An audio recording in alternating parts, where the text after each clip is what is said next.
সংসারের কাজ করতে টাকা পয়সার প্রয়োজন না, শুধু একটু ভালোবাসা আর মনোযোগের প্রয়োজন। Hello everyone, good morning. তোমরা সকলেই কেমন আছো? আশা করি তোমরা সকলেই ভালো আছো, সুস্থ আছো। আমিও অনেক ভালো আছি। কোচবিহারের এই ছোট্ট একটা গ্রাম থেকে আমি শম্পা তোমাদেরকে স্বাগত জানিয়ে আজকের আরও একটা সুন্দর ভিডিও শুরু করতে চলেছি। আশা করি তোমাদের অনেক ভালো লাগবে আর সম্পূর্ণ ভিডিও দেখার অনুরোধ রইল। সকালবেলা সমস্ত বাসি কাজকর্ম হয়ে গেছে, তারপর কিন্তু চান করে নিজের জন্য একটু সময় বের করে সিঁদুরটা পরে নিলাম। তারপর কিন্তু আমি ঠাকুর ঘরে যাব।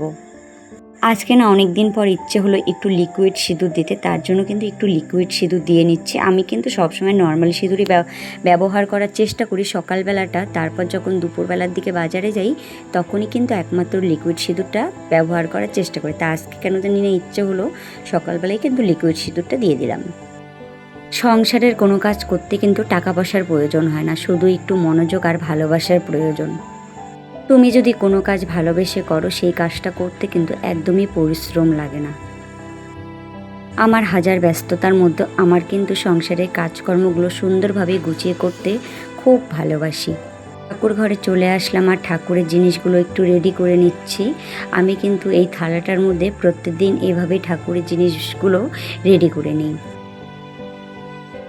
সকালবেলা যদি পুজো দেওয়া যায়, দেখবে তোমার সারাদিন মনটা অনেকটা ফ্রেশ হয়ে যায়।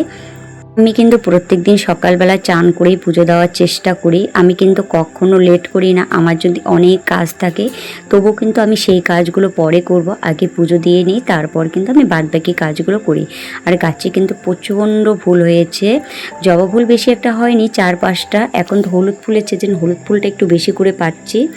আর টগর ফুলও ফুটেছে। এই দেখো কত হলুদ ফুল। আমাদের কিন্তু 3 রকমের হলুদ ফুল আছে।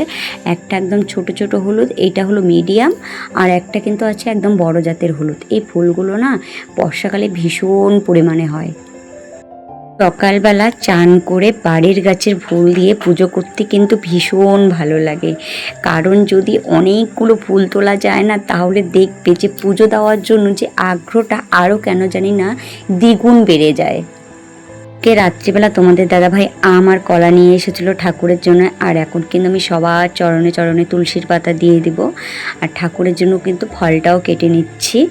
কিছুদিন আগে এই বটিটা বানিয়ে নিয়েছিলাম। বটিটা বানিয়ে যে এত সুবিধা হয়েছিল না, ফল কাটতে না ভীষণ সুবিধা হয়। আর আগে না চাকু দিয়ে ফল কাটতাম, বেশি একটা ভালো লাগতো না। আর এখন যেমন বটি দিয়ে ফল কেটে নিচ্ছে না, খুব সুবিধা হয়। চাকুর থেকে না বটি দিয়ে ফল কাটা অনেক আর কি ভালো।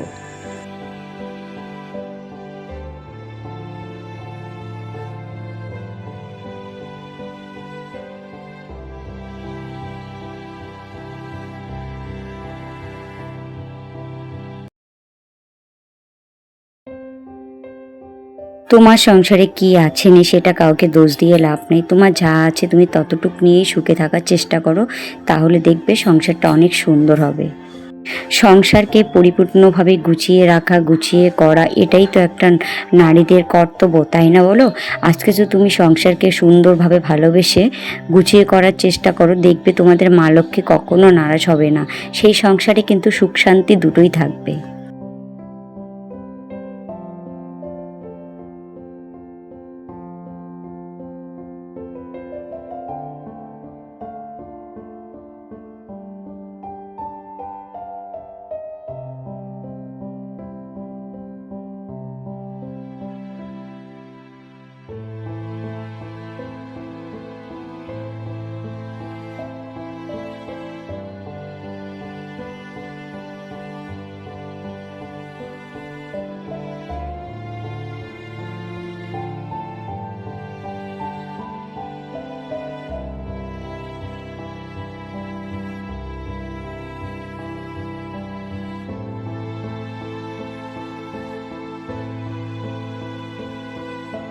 তারপর কিন্তু রান্নাঘরে চলে আসলাম আর জলগুলো ভরে নিব। জল টিপকলের জলও চলে এসেছে আর বোতলগুলো ফাঁকা পড়ে আছে, বোতলগুলো তো জল ভরিয়ে নিব। আর অনেক দিন থেকে ভাবছি কি বোতলগুলো না একটু নোংরা হয়েছে, উপরটা কেন জানি না তেল কাজটা হয়ে গেছে। তার জন্য কিন্তু বোতলগুলো একটু সাবান দিয়ে ধুয়ে নিলাম, তারপরে কিন্তু জল ভরাবো। তার আগে কিন্তু জল আমি ভরাবো না। আর এখন তো গরমের দিন, জল ভরিয়ে কিন্তু এমনিতেও খাওয়া যায় না, ফ্রিজে রাখতে হয় জলগুলো। এত গরম পড়েছে না, এখন তো যা জল ভরছে সে জল তো দুপুরের মধ্যে শেষ হয়ে যাবে। আবার কিন্তু দুপুরের পর কিন্তু জলগুলো ভরিয়ে আবার ফ্রিজে রাখবো। তাহলে কি হয় বলো তো, সকাল থেকে যে জলগুলো ঠান্ডা থাকে সেই জলগুলো কিন্তু দুপুর অবধি খাওয়া হয়ে যায়। আর যদি রাত অবধি সেই জলগুলো থাকে না, একদম বরফের মতো ঠান্ডা হয়ে যায়, সেই জলটা খেতে না মানে খাওয়াটা উচিত না।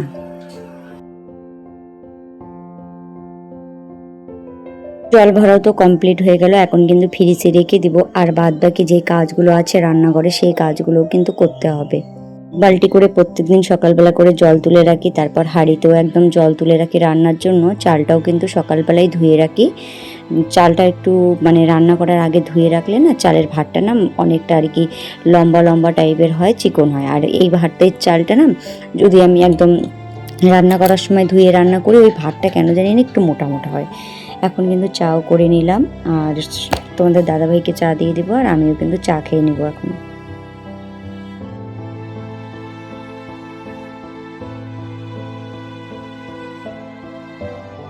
আমাদের দাদাভাই আর আমি এখন চা খেয়ে নেবো। আর কালকে রাত্রিবেলা না একটা বিস্কিট আর এই যে কাটা নিমকিটা নিয়ে এসেছিলো। বিস্কিটটা মেয়ে সকালবেলা কয়টা খেয়েছিল, একদম ছোট ছোট দুধের মতো বিস্কিটটা খেতে কিন্তু ভালোই লাগে। আর এই নিমকিটা কিন্তু এটা কিন্তু কাঠা নিমকি, কিন্তু সাইজে একটু বড়। আর মুড়ি নিয়েছি, আর মুড়িটা নিয়েছিলাম কিন্তু খেতে পারিনি, মুখের মধ্যে তো ঘা হয়েছে। সেই ঘায়ের মধ্যে কিন্তু প্রচণ্ড ব্যথা লাগে। তারপর কিন্তু মুড়িগুলো একদম ফেলিয়ে দিয়েছিলাম, খেতে পারিনি। তারপর কিন্তু ঘরে আসলাম, আর ঘরে আসার পর কিন্তু এখন বেড কাভারটা তুলবো। আজকে কিন্তু দুপুরে রান্না বান্না আমি করব না, আমার মা এসেছে, মাকে দিয়ে আজকে দুপুরে রান্নাটা করব। সকালবেলা একবার ডাল ভাত করেছিলাম, তখনই মা আর বাবা এসেছিল, তার ডাল ভাত আর একটু আলু ভাজা করেছিলাম, সেই আলু ভাজা ডাল ভাতেই সকালবেলা সবাই মিলে খাওয়া দাওয়া হয়েছে। তারপর কিন্তু তোমাদের দাদাভাই মাংস নিয়ে এসেছিলো। পরে কিন্তু মাকেই বলেছে তুমি আজকে মাংসটা রান্না করবে, আমি আর রান্না করব না। মা বলেছে ঠিক আছে আমি রান্না করি। আজ কিন্তু দুপুরবেলা মাই রান্না করেছে। সেদিন তো বলেছিলাম একটা বেড কাভার নিয়েছি, সেটা আর তোমাদের সঙ্গে শেয়ার করা হয়নি। আজ কিন্তু সেই বেড কাভারটাই বিছানার মধ্যে পাচ্ছি। একটা নিয়েছিলাম অন্য কালারে, সেটা ছিল হালকা গোলাপি, কিন্তু বেড কাভারটা না বিছানার মধ্যে পাচ্ছিলাম তো একটুকু আর কি ফোটে না, তার জন্য কিন্তু আমি সেই বেড কাভারটা রিটার্ন করেছিলাম। রিটার্ন করার পরে কিন্তু এই বেড কাভারটা আমি নিয়ে এসেছিলাম। আমার কেন জানি না সাদা বেড কাভার খুব ভালো লাগে, তার জন্য কিন্তু এত বেড কাভার দেখালো কাকুটা, কিন্তু আমার সব থেকে কিন্তু আমার এই সাদা বেড কাভারটাই বেশি পছন্দ হয়েছে। বেড কাভারের যে বালিশের কাভারগুলো থাকে সেটা যদি 3টে করে হতো কি 4টা করে হতো খুব ভালো হতো, কারণ আমাদের তো 3টা বালিশেরই কাভার লাগে।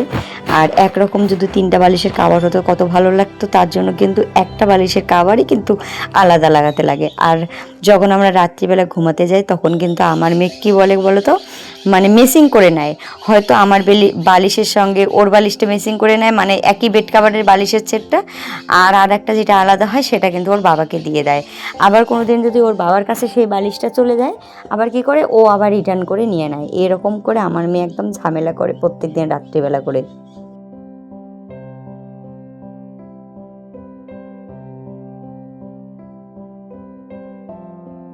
চলো একটু রান্নাঘরে দেখাই গিয়ে কি কি রান্না হচ্ছে। এই যে আলু কেটে রাখা হয়েছে, আর মাংসটা কিন্তু আমার মা কিন্তু বসিয়েই দিয়েছে, আর চালগুলো এখনো ধোয়া হয়নি।